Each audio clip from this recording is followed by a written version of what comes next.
Taylor Swift is a link builder. There were rumors that she would get engaged. Our client said, let's give them a free wedding venue. And then we got them 50 links. That's digital PR. Managing multiple clients or large websites? Automate your SEO with Hollie AI. Start your free trial now. Wix Studio, one end-to-end web creation platform for your agency to deliver exceptional work with absolute efficiency.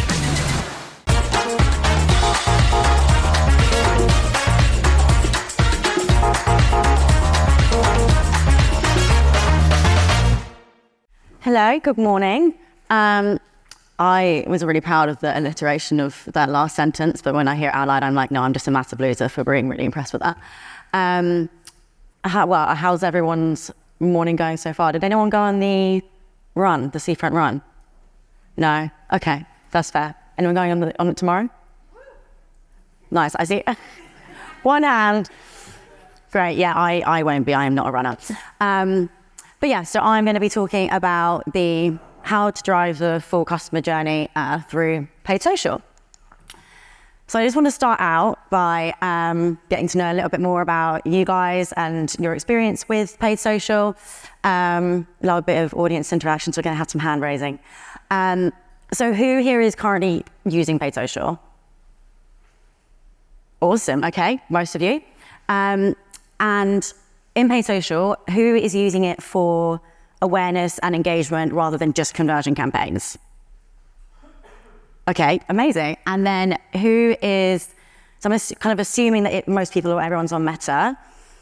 Who's on different ones like TikTok, Pinterest, LinkedIn, things like that? Nice, okay, this is awesome, I love that.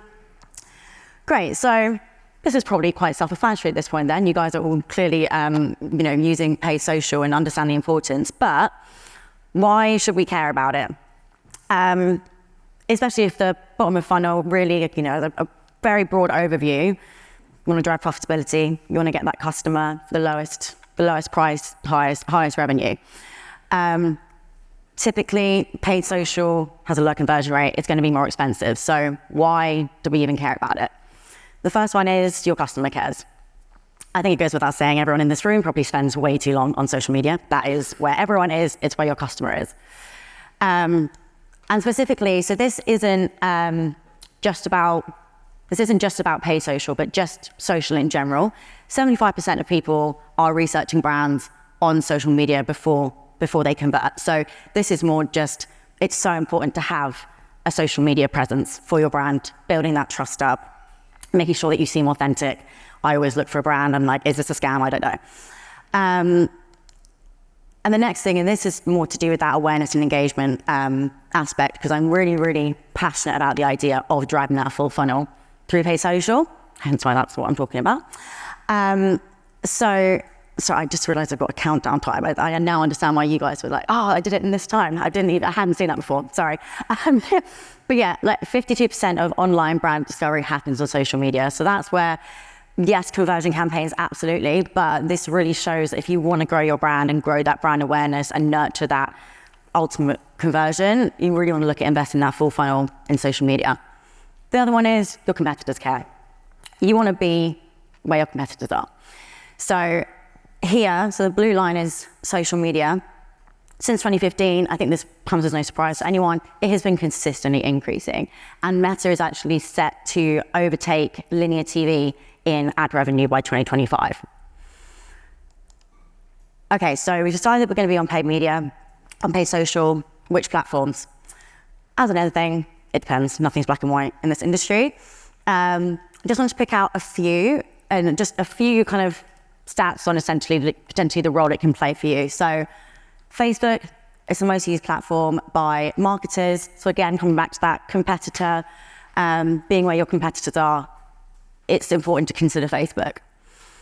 Instagram, again, something that I think most people are on, and the reach for Instagram is growing year on year, so you can really expand out your brand through Instagram. TikTok, we're seeing loads more people look to invest in TikTok, which is awesome. I found this really interesting that 50% of users on TikTok aren't on Instagram. So I guess anecdotally, I kind of always saw TikTok as like an extra platform. You know, you've got Facebook, Instagram, and that extra one. So essentially, you know, as I guess as like a marketer, you could just target them on that one. But that really, really was interesting to me. So really important to consider that. LinkedIn. So these three are, you know, more B2C. They can be for B2B as well, but typically that way. LinkedIn, I think if you are a B2B brand, and I think this is quite clear, but it really is, it's more expensive, obviously, because high quality people, but really important to be on LinkedIn. And then again, this is another one that I found so interesting. And Pinterest, I feel like that's on the rise in terms of people who are starting to look into invest in it. But pinners spend 80% more in retail than non-pinners. So if you're an e-com brand, it's really, really worth having a look at potentially investing in Pinterest. So looking now at, so we decided what platforms we're going to be on paid social. We know what platforms we're going to be on. Why does full funnel matter? Essentially, the kind of top of it, obviously, we all talk about the funnel, sales funnel, all consistently. But really, you've got to put in at the top to get out of the bottom. And you can still run prospecting and lookalikes, and, you know, with a conversion goal. I wouldn't say don't, you know, just have prospecting and lookalikes as just your awareness, but having it alongside, and ultimately, you know, you're building up that brand trust the whole way through. And as it says here, retargeted visitors are 70% more likely to convert. So you could,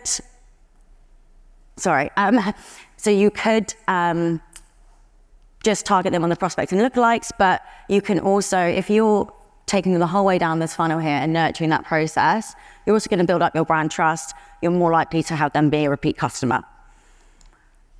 The other thing, I think this can be really, really missed, and I think it's a really important to consider, is don't forget them once you've got them. Once you've got that conversion, that customer, it can be so easy just to be like, great, let's go for the next person. But customers are flaky, they're fickle, they're not loyal specifically to certain brands, especially e-com. I'll be showed one thing one day, buy that. 2 weeks later, I'll buy something else. Making sure you continue to foster that is really important. So when we look at how to start building a full funnel strategy, I don't know if this kind of goes without saying, but I think it can be easy to kind of get not confused, but, you know, overwhelmed with all the different platforms and the different campaign goals and everything like that. So I like to start really, really simple. What is the mission of this campaign?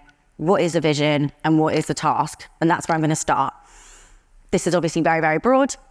If my mission is to drive brand growth, I want to be the go-to brand in my industry, and I want to increase awareness and acquire new customers.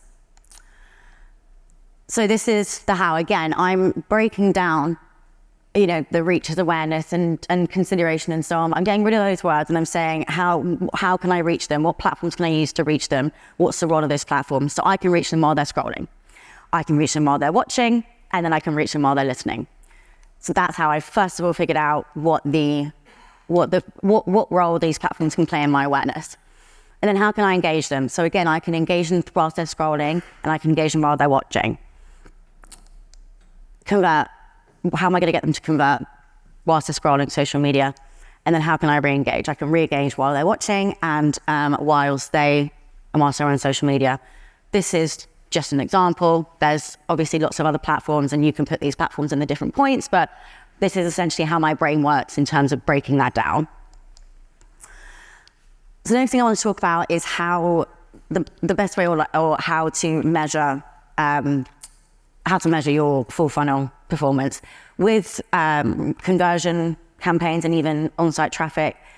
It's relatively easy to compare that, you know, look at the data in platform, in GA4, your back end, quite easy to look at that. But when it comes to awareness and engagement, it can be a little bit more difficult. So one thing that is really valuable is brand list studies. You can do this in platform. It does have a minimum spend because it has to have enough to go and do the surveys. But if budget allows, it's really important to consider this. Another thing is traffic quality. So this is especially the case when you're at that stage of like site interaction. I know we'll come on to how to potentially make sure your traffic quality is strong. But what are people doing on site? Are they engaging in the right way? Maybe your creative isn't representative of your brand. Maybe you're going after the wrong audience. Try and bridge that gap. Shared search. see how you're doing against your competitors. This is a really important thing. I think something that's really good to do, depending on the level of awareness that you're doing. I think definitely once a quarter, once a month, I think it's good to run, especially if you are doing awareness, see how you are against your competitors. And then this one kind of goes hand in hand with this one. You want to be seeing that meter, that needle going up.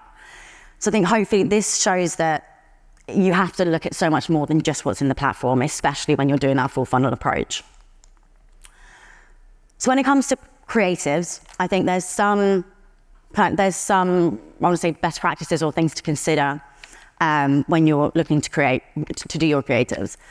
The first one is know your audience. And by that, I mean partly your actual audience, what are they gonna respond to, but also what audience are you targeting on which platform? And then the other one is know your platform. And by this, I mean actually quite the boring stuff of make sure the formats are correct, make sure that the sizes are right, it looks native to the platform, text is in the right place, boring stuff, but I feel like it can be easy to try and put a square, what's the phrase? Square peg in a round hole? I think that's just absolutely messed with my brain just then, but yeah. So I wanted to use an example. I use this example quite a lot. I really like how Loop Earplugs does their marketing and how they tailor it by platform. So on TikTok, you've got UGC content. The first one is how to protect your ears whilst you're at a festival. And then this one is how to drown out gossip in the workplace. So I'd argue very Gen Z kind of targeting there. And then you've got Meta, already immediately, very, very different ads. Static images, the creative size is different. They do also have the UGC content on Meta, but they have a lot of this other creative as well. A lot more text heavy in the actual creative as well as the caption. And what I like about this as well is you can very much see the difference in the audiences that they're targeting with these ads, which I think is a really good opportunity to be as niche to an extent with your audience as possible. This first one, sports goers, men really. And then this one is more for the stylish, fashionista kind of person. So very different versus TikTok and the different audiences. And then Loop Earplugs on LinkedIn. Again, very different. This is aimed at employers to make them, to give them, their employees, a more productive work experience. And then you can see here that this one is something for everyone, sleep-focused parenting. Those USPs and those problems that they're saying that the earplugs solve, very, very different from festivals.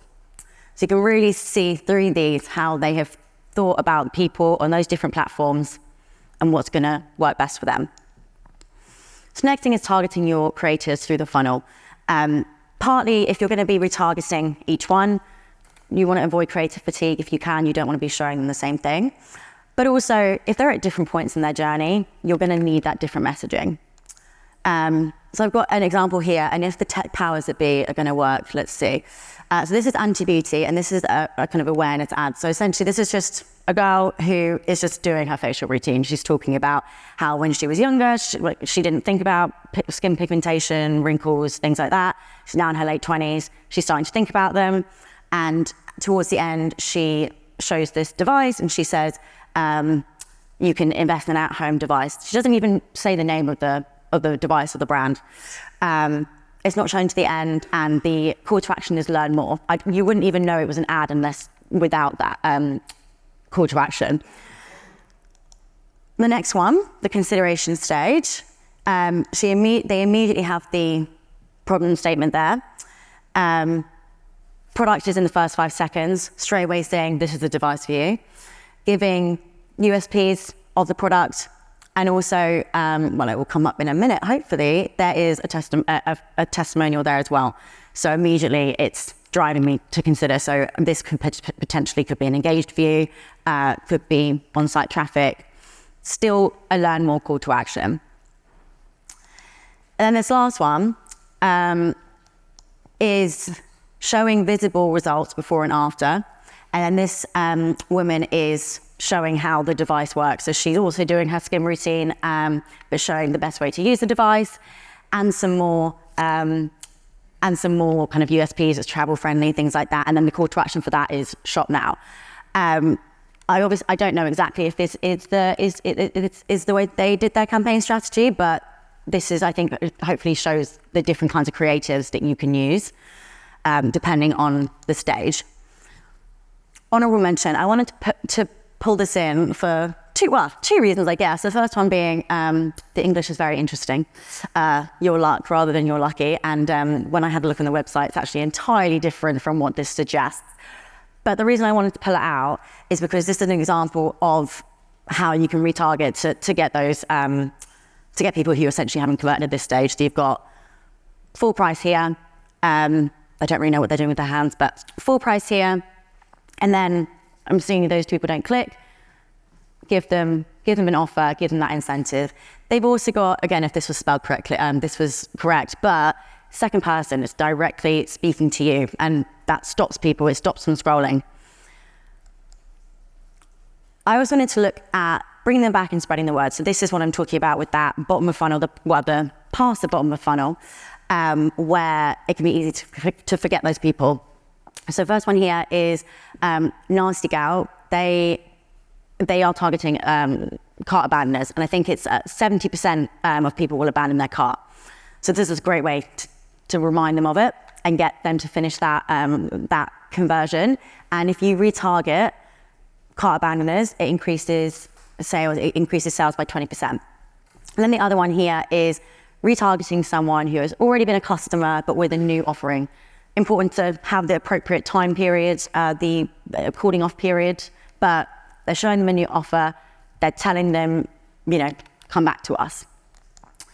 Then the other thing is boosting the brand and spreading the word. So referrals, refer a friend, I think is a really, really good way of getting your customer back and also getting another one.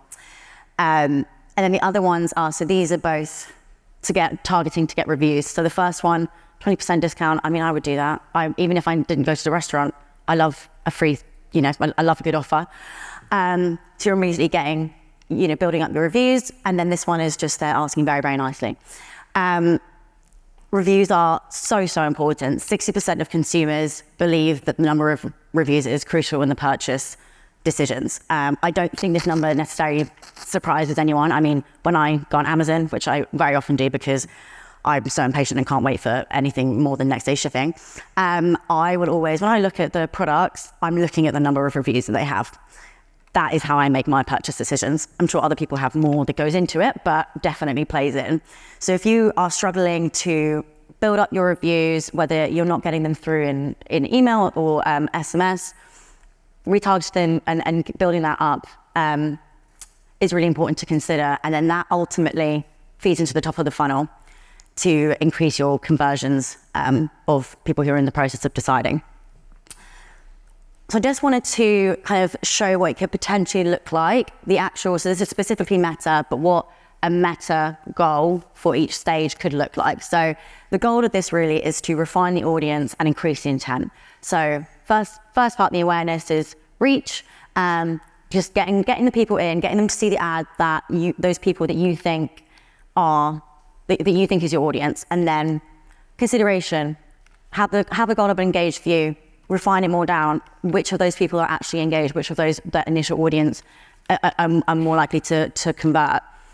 Site traffic, that can be your interaction stage, actually getting them to browse the site, see what you're all about. Conversion goal for obviously the actual action, and then also the loyalty and advocacy would most likely be a conversion goal as well. So I wanted to just a few final tips and tricks. The first one is about that site traffic. This is obviously not one size fits all, but generally, I think it's better not to go to maximize clicks and landing page views, because the algorithm is just going to go for people who are more likely to potentially bounce. They're not going to have the engagement, the desired engagement. So these are a few options that you could use to track and go towards on-site behavior rather than just traffic. They're not flawless, but they do offer it a little bit more. So page view count, and I will talk about just a couple of the issues that you could have with them just to consider, which is right for you. So page view count, maybe your website's confusing, so they're clicking through lots to get information. If you find that you're not getting the right people or they're not behaving like you want, time on site, they're spending time on your site. Is it an engaged view, an engaged session? Are they doing any interactions? Things like that to consider. And then the scroll depth, if you've got like a really text heavy or a lot of information on the page, that can be really good. But sometimes, I'll sometimes scroll straight to the bottom to get a location or something. So none of these are flawless, but definitely ones to consider and which one would work for you. And then this one is a bit of kind of, not as kind of, I want to say like a fun tip, but I think something to consider is if you're going to have the same video at different stages, it's important to know that when you are retargeting people who have viewed a video and you create that audience in Meta, it is for that anyone who's viewed that video, not at the stage that they're in. So if you're retargeting someone from the awareness stage, that audience is also going to include the people who have seen that the video in retargeting. So just a way to get around that is just upload them twice. Very simple, but I just think sometimes that can be really missed. So the main things that I hope you guys can take away from this is, first of all, why to invest in paid social, why to look beyond just Meta, look at those different platforms, and also why to invest in awareness, engagement, and that full funnel strategy. And hopefully the how. So an idea of where to start with building a full funnel strategy, how to tailor your creatives by the platform and the funnel, and how you can measure performance. That is everything from me. Thank you so much for listening. You can download the slides here. Monthly reporting making you want to shove sharp things up your nose? Try Dragon Metrics, the all-in-one SEO software with mind-blowing reporting tools.